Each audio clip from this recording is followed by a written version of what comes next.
Hello mga kabayan, good afternoon po. Ang oras po natin ngayon ay it's 5:45 ng hapon dito sa Amsterdam. It's now Thursday. Ngayon, ipapakita ko sa inyo na vlog is the actual na footage sa paglilinis ko dito sa Amsterdam. Alam niyo naman po, ako ay isang cleaner.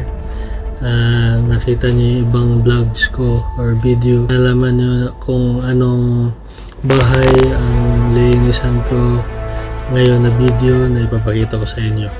At hope na huwag niyong kalimutan i-like at i-subscribe ang mga videos para more videos na mapapanood niyo na makasubaybay kayo.